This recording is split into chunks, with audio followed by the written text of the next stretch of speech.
모든 아름다움과 승리의 능력은 절제에서 나옵니다. 이 주제로 주의 말씀을 증거합니다. 절제는 성령의 9가지 열매 중에서 맨 마지막에 있는 열매입니다.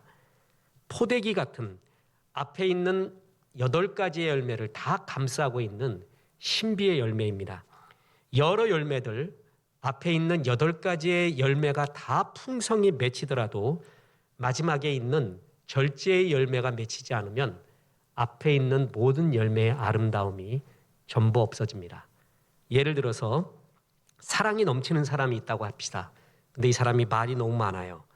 그 말 때문에 사랑의 빛이 잃게 됩니다. 충성을 다하는 사람인데 감정을 절제하지 못해서 쉽게 화를 내는 사람이 있다고 합시다. 그러면 그 충성이 빛을 많이 잃게 됩니다. 절제가 그와 같습니다. 마치 화가들이 그림을 다 그린 다음에 자신의 낙관을 찍어서 마지막 활용 정점을 찍듯이 모든 성령의 열매들을 완성된 작품, 가장 아름다운 완성품으로 만드는 도장이 뭐냐 하면 그게 바로 절제라는 것입니다. 헬라어 원어에는 엔크라테이아라고 나와 있고 많은 영어 성경에서 self control이라고 번역이 되어 있고 참 잘된 번역이라고 봅니다. 자기 조절, 자기 스스로 알맞게 조절하는 것. 물론 자기 힘으로 되는 게 아니죠. 성령의 은혜로 자기 힘이 조절되고 있는 상태. 그것이 바로 절제입니다. 고수와 하수의 차이는 절제의 차이입니다. 절제할 수 있는 게 고수고요. 절제를 못하는 사람이 하수입니다. 성숙한 신앙인과 미숙한 신앙인의 차이도 뭐냐 하면 그 사람이 얼마나 많은 성령의 은사를 받았느냐 안 받았느냐의 차이가 아니라 그 사람이 얼마나 절제하느냐. 절제하는 신앙인이 성숙됐고요. 절제하지 못한 신앙인이 미성숙한 것을 많이 보게 됩니다. 구체적으로 보겠습니다. 첫째, 모든 아름다움은 절제에서 나온다라는 것입니다. 그렇습니다. 아름다움은 절제에서 나옵니다. 디모데전서 3장에 보면 감독, 장로님, 집사님, 여러 성도님, 직분자에 대한 이렇게 살라라는 권면이 나오는데 거기에 디모데전서 3장 11절에 보면 이런 구절이 나옵니다. 이와 같이 여자들도 이와 같이 정숙하고 모함하지 아니하며 절제하며 모든 일에 충성된 자라야 할지니라. 여러 직분자 얘기하다가 이제 평신도 특히 여자 성도에 대해서 말합니다. 남자 성도도 포함되고 있죠. 여자의 아름다움, 예쁨과 아름다움은 다르거든요. 우리는 예쁨보다는 아름다움을 추구해야죠. 예쁨은 시간이 지나면 없어집니다. 예쁨에 아름다움이 포함되어 있지 않으면 곧 질리게 됩니다. 그 예쁨이 오히려 더 추해지게 됩니다. 아름다움이 중요한데 여인의 아름다움, 남성의 아름다움, 사람의 아름다움이 어디에 있느냐 보세요. 정숙하고 모함하지 않고 절제하며 모든 일에 충성되라. 이 가운데 포함되는 게 뭐죠? 절제라는 것입니다. 모든 아름다운 것들에는 제약 조건, 절제라는 것이 있습니다. 그렇습니다. 세상 모든 아름다움에는 절제가 들어있어요. 퀸터그라스라는 작가가 있습니다. 양철북을 지은 유명한 작가죠. 또 자기가 나치 친위되었다라는 고백을 해서 쇼킹도 일으켰던 그런 퀸터그라스. 이 사람이 축구 광이에요. 그래서 2002년 한일 월드컵 때 또 자국에서 했었던 월드컵 때도 헌시를 낭독합니다. 축구에 대한 시. 그래서 굉장히 기대를 했죠. 그런데 보니까 무슨 시를 낭독하나 하고 봤더니 옵사이드. 열심히 달려갔대. 그런데 심판이 호각을 불었다. 옵사이드. 그게 끝이에요. 이 대가의 시가 뭘 의미하는가 한참을 웃었습니다. 그런데 축구가 재밌는 것은 2가지 제약 때문에 재밌어요. 하나는 손을 사용하지 못하는 제약, 또 하나는 옵사이드라는 제약. 이 2가지가 있기 때문에 아름답습니다. 그리고 재밌습니다. 축구에서 옵사이드가 없잖아요. 그러면 양편이 전부 골대에 다 모여 있어. 내가 공격하다가 골대 비우면 어떡할까? 뻥 차가지고. 그래서 10명이 전부 골대에 매달려 있다면 무슨 재미가 있겠습니까? 옵사이드가 있어서 현대 축구가 된 것이고요. 옵사이드 때문에 전술이 나오는 것이고 기동력이 나오고 순발력이 나오고 우리 교회도 한때 축구를 많이 했습니다. 저는 주전 멤버였다는 거 아시죠? 주전자 들고 왔다 갔다 하고 성도들 열심히 뛰고 다른 교회하고도 하고 붙고 연예인 팀하고도 막 하고 막 그랬었어요.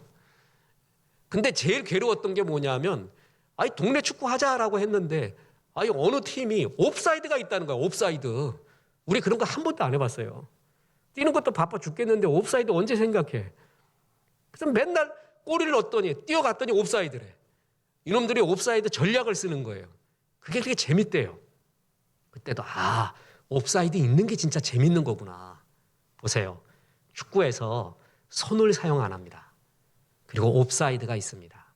이 제약 때문에 재밌는 거예요. 이 제약이 아름답게 만듭니다. 다시 말합니다. 아름답고 싶습니까?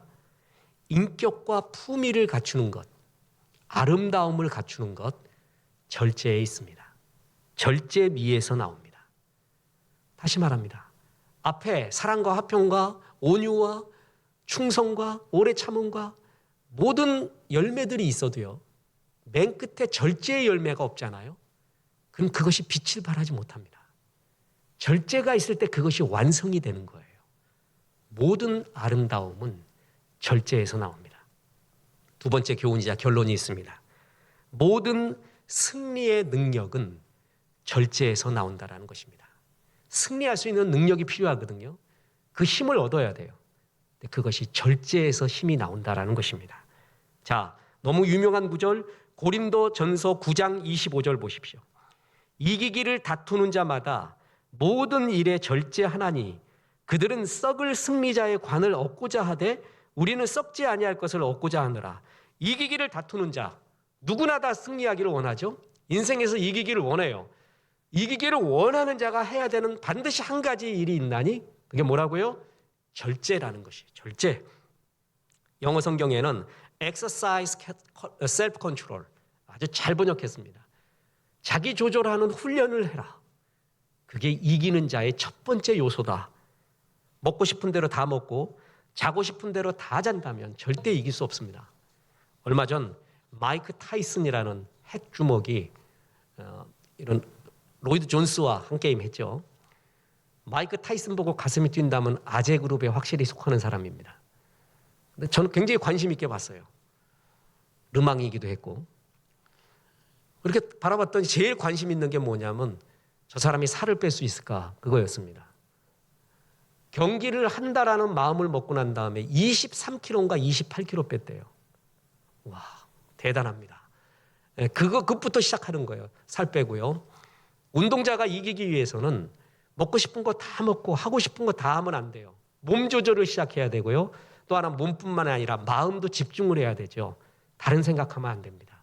이기는 그 생각에 집중하고 절제해야 돼요. 그때 이기지 않습니까? 비단 선수뿐만이 아닙니다. 우리도 마찬가지입니다. 우리도 인생에서 이기고 원하잖아요. 건강해야 돼요. 건강하는 비결 중에 하나가 먹는 거에 있습니다. 세상에 좋은 게 너무 많아요. 맛있는 게 너무 많아요. 그거 다 먹어 제끼면은요 절대 이길 수 없습니다. 혈관 미어버리고요, 살쪄버리고요, 대책이 없어집니다. 근데 얼마나 사람 제일 힘들게 만드는 게 그 먹는 거 절제 아시죠? 맛있는 것이 너무나 많습니다. 근데 다 먹는다면 어떻게 돼요?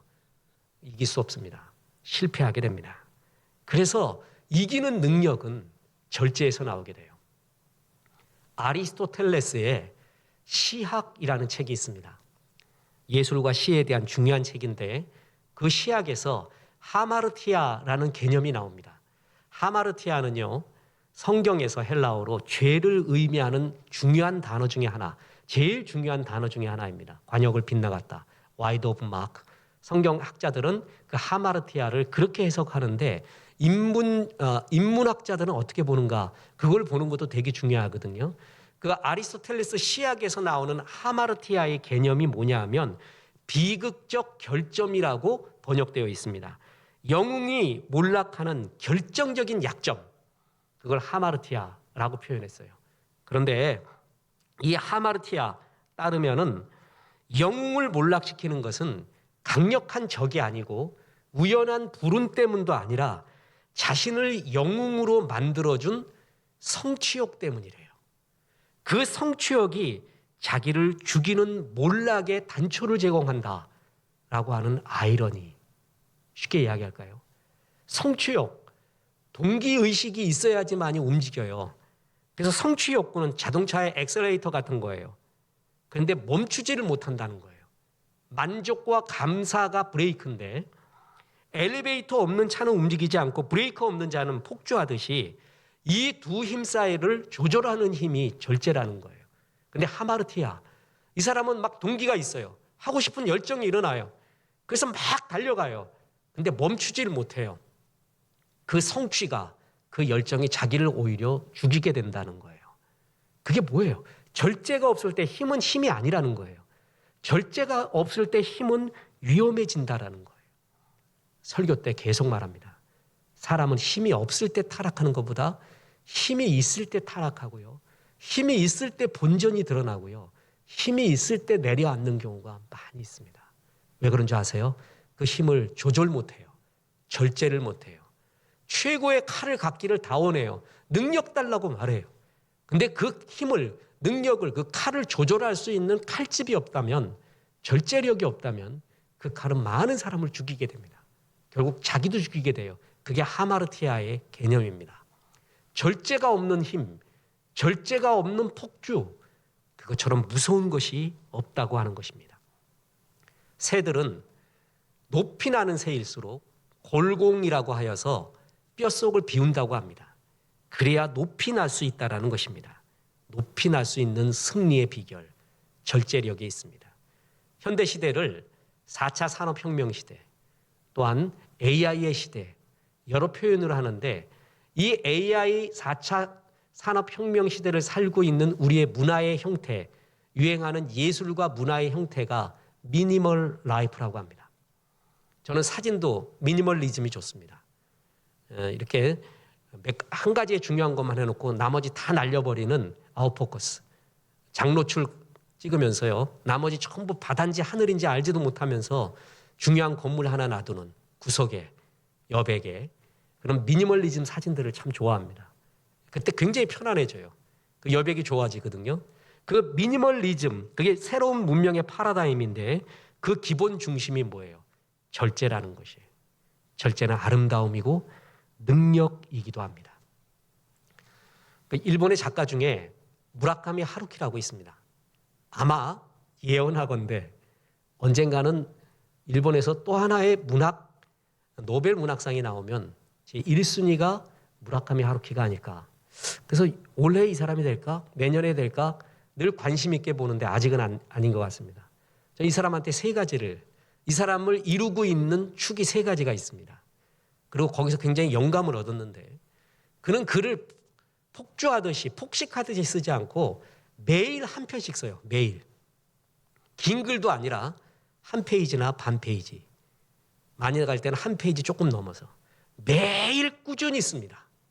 또 하나 어디를 가서도 좋은 자기 발에 맞는 신발, 운동화를 신고 마라톤을 뛰어요. 어떨 땐 풀코스, 어떨 땐 반, 어떨 땐 3분의 1. 매일 뜁니다. 매일 마라톤, 매일 글. 그리고 또 하나는 신앙으로 덕이 안 돼서 내 말을 안겠습니다. 뭐를 매일 먹어. 이 친구가. 즐겁게 낭만으로 그걸 해요. 그리고 또 하나가 뭐냐면은 음악을 그렇게 좋아해요. 이게 그 사람을 이루고 있는 축이에요.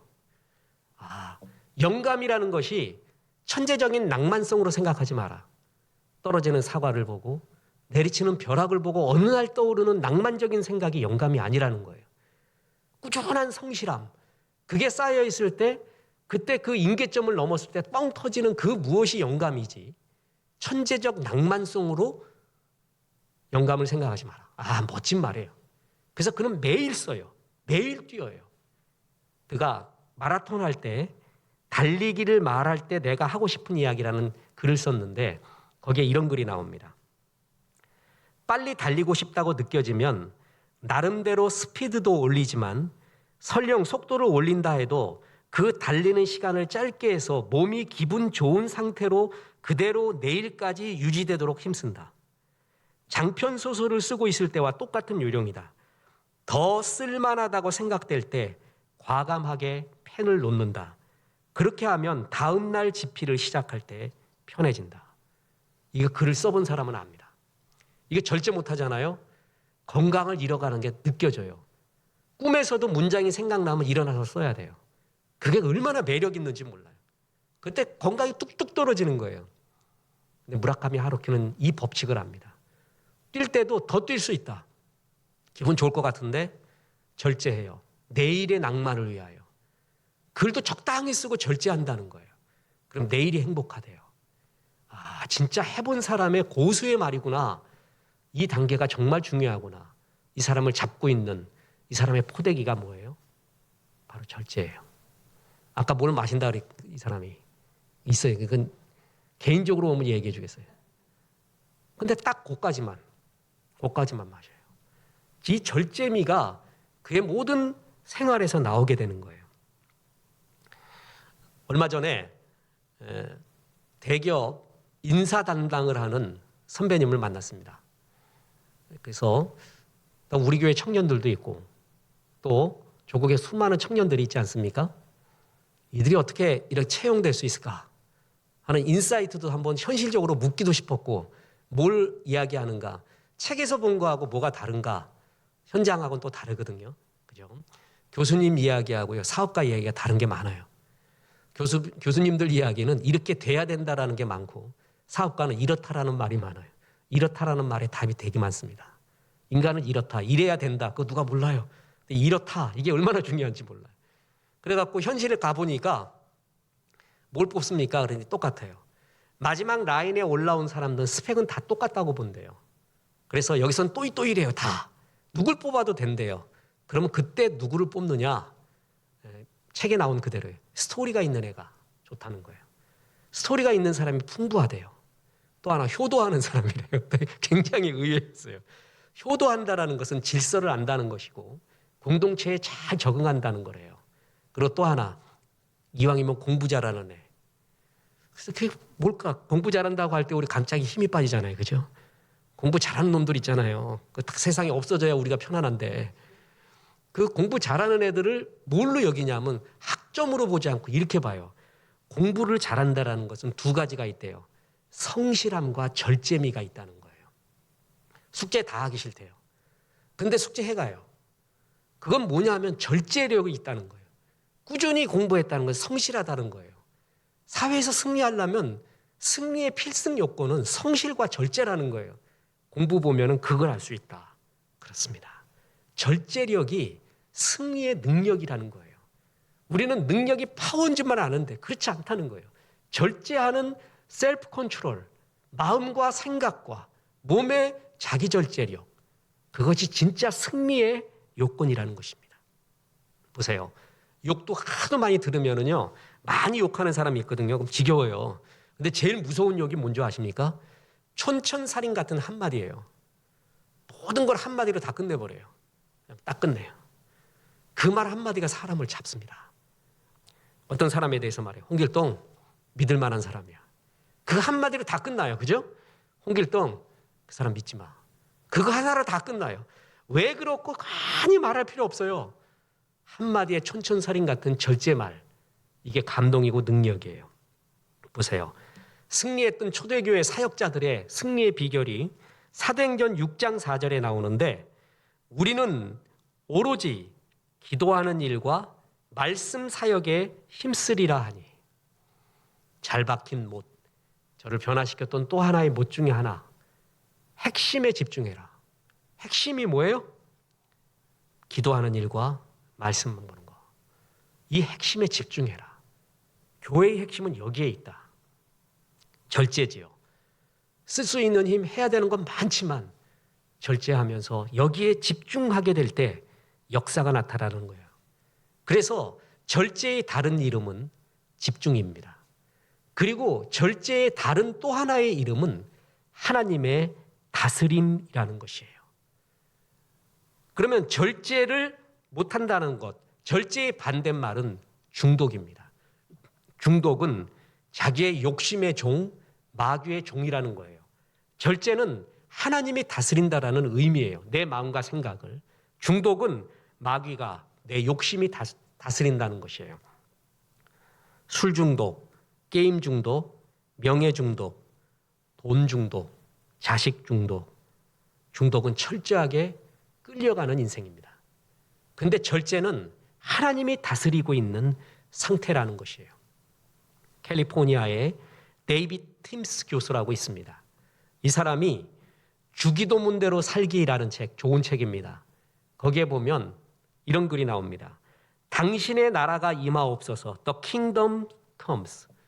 Thy kingdom comes. 당신의 나라가 임하시옵소서라는 말은 내 나라가 끝장되게 해주옵소서라는 말과 동일하대요. My kingdom done. Thy kingdom come. 당신 나라가 임하시옵소서. 내 나라는 끝장되게 도와주옵소서. 내가 끝장되는 거. 내 욕심과 생각, 마음. 이것이 끝나는 곳에 주의 나라가 임한다는 거예요. 그래서 하나님이 다스리는 상태, 그게 바로 절제라는 거예요.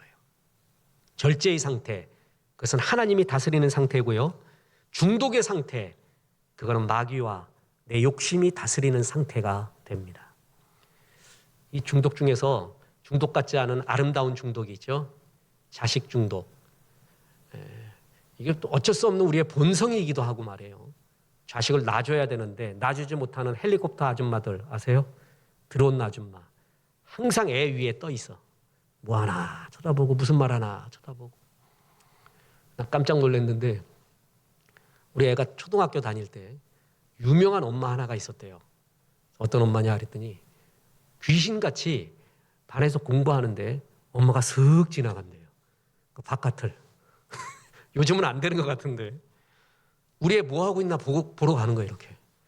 그러면 웬 아줌마가 공부하는데 슥 지나가는 거예요. 애들이 얼마나 소름 끼쳤겠어요. 그 자식놈 저거 우리 엄마야. 우리 엄마 만세 그러겠어요? 환장하는 거예요. 헬리콥터 아줌마, 유령 아줌마, 드론 아줌마. 애를 안 놔줘요. 우리 할머니가 제가 어렸을 때 꼭 껌을 주는데 핸드백에서 이렇게 꺼내는 껌이 아니라 주머니도 이상해 할머니는. 그런 데서 손에서 한참 쥐고 있던 거를 꺼내줘요. 아직도 기억나요. 스피아민트, 롯데껌. 그 스피아민트가 얼마나 향기롭고 좋은 줄 아세요? 근데 그거를 받아먹으면 할머니가 손에 쥐고 있었다가 준 그 껌 받으면요. 일단 향기가 달라요. 향기가. 땀의 향기가 나는데 입으로 들어갈 수가 없어. 들어갈 수가. 그걸 놔줘야 되는데 놔주지 못하는 어떤 엄마가 아들한테 너무 지극정성이에요. 아들한테 말합니다. 아기야, 어머니 은혜를 잊지 않고 겸손하게 살아가는 아들의 모습을 사자성어로 뭐라고 하는 줄 아느냐? 그랬더니 아들이 그런 사자성어 없는데 그때 엄마가 그러더래요. 계좌이체 이렇게 말하더래요.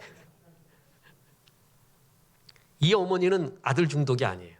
멋진 아줌마예요. 아들아, 네 인생 네가 살아라. 하나님께 맡겼고 하나님 안에서 네가 네 인생을 마음껏 살아. 계좌이체만 해라.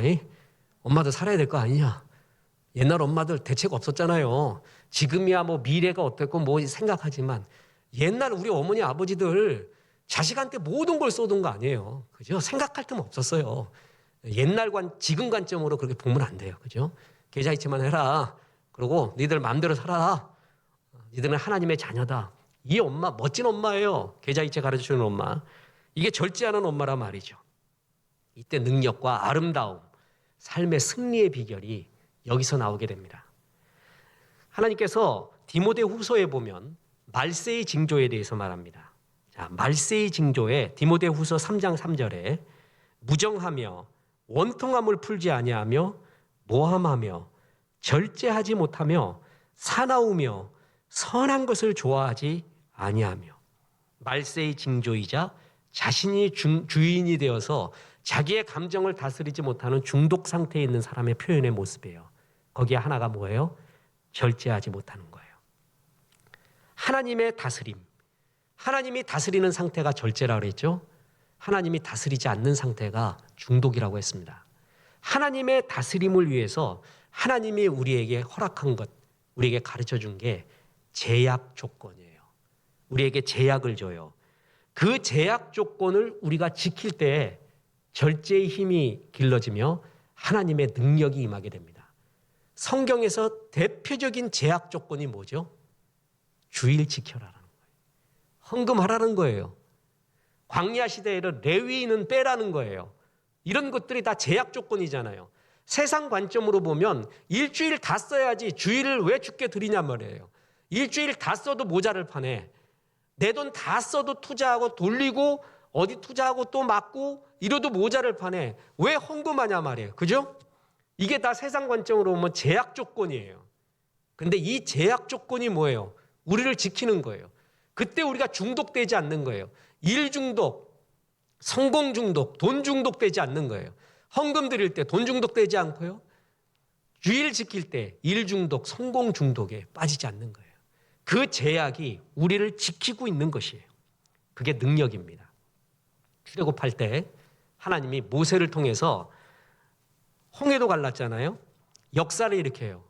에돔 족속이 있어요. 근데 에돔 족속 피해가래요. 에돔 족속 하나님의 입김 하나로 끝낼 수도 있습니다. 근데 그거 싸울 상대가 아니래요. 거기에 신경 쓰지 말래요. 그래서 모세가 사람들을 이끌고 에돔 족속 쭉 피해갑니다. 이게 능력이에요. 하나님이 하지 말라 그럴 때 하나님이 스톱할 때 스톱할 수 있는 게 진짜 능력이란 말이죠. 다윗이 위대하죠. 하나님 마음에 합했어요. 다윗은 골리앗을 이겼고요. 예루살렘을 수도로 만들고 통일왕국을 만든 영웅이에요. 그가 이렇게 이룬 것도 열매였지만 그가 더 위대한 열매 중에 하나는 하지 않은 열매예요. 성전을 짓고 싶었어요. 지을 마음도 있고 지을 힘도 있었어요.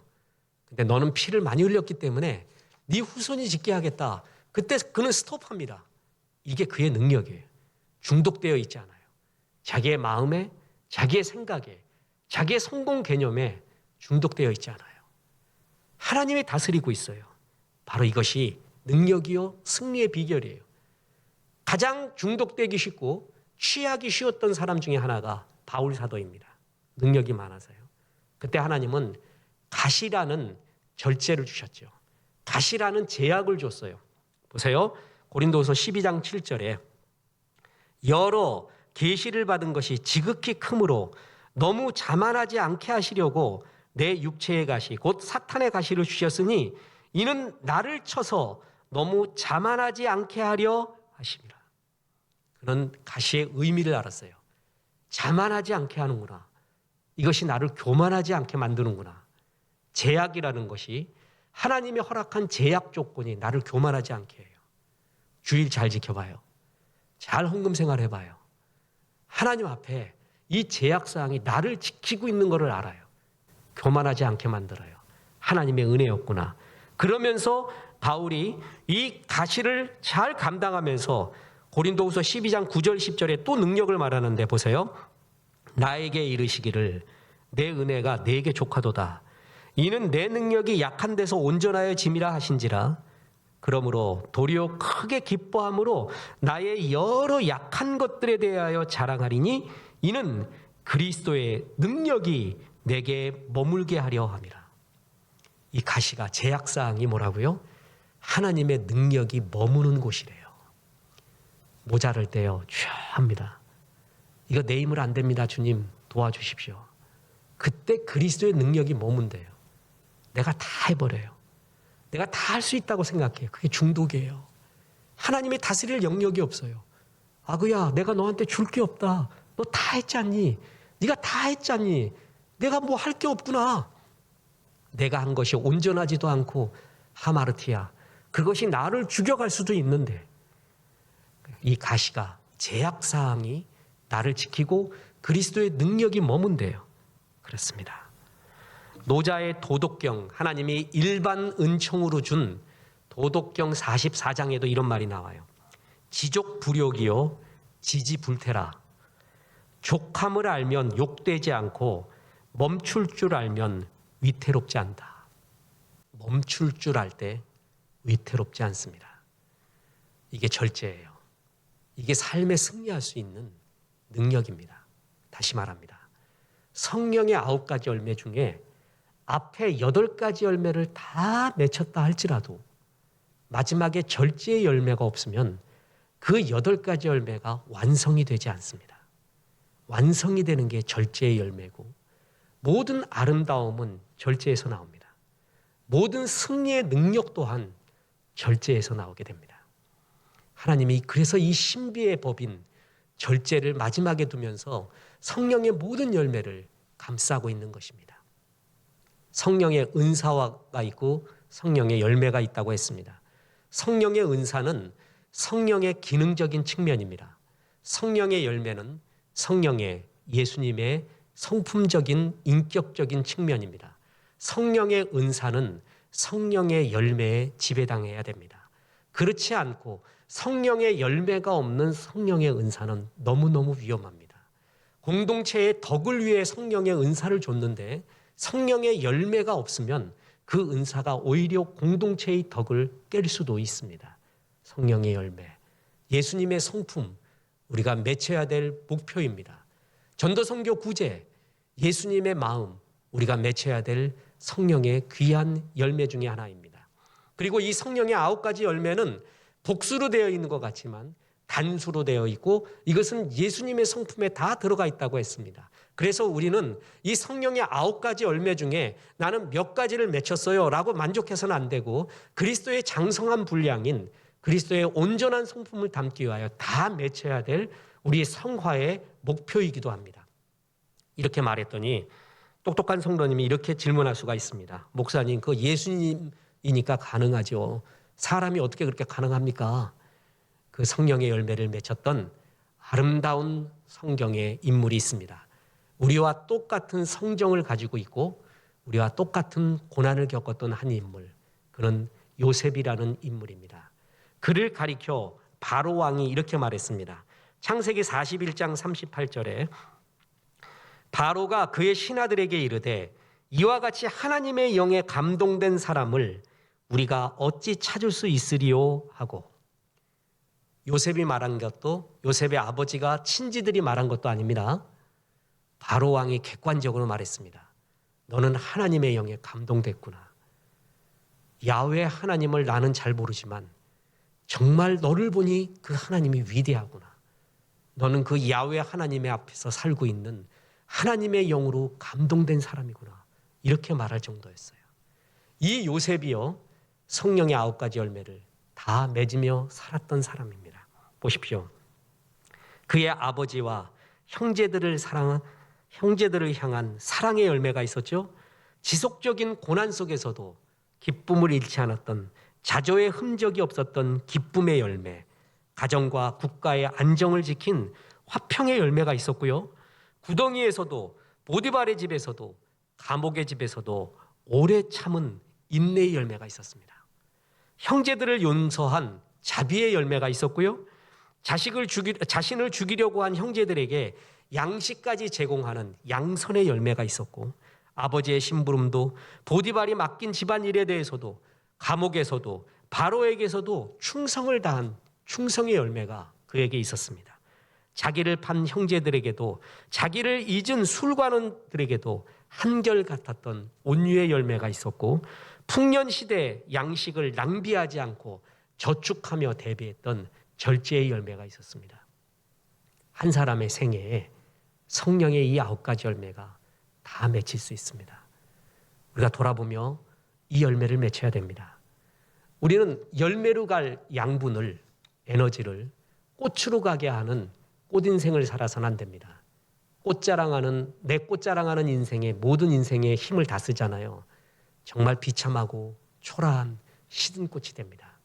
열매의 인생, 그 담을 가지가 넘은 인생, 가지가 담을 넘어서 많은 사람에게 그늘과 열매를 제공하는 인생, 한 번밖에 없는, 연습이 없는 우리 인생에 열매 인생을 살아야 되지 않겠습니까?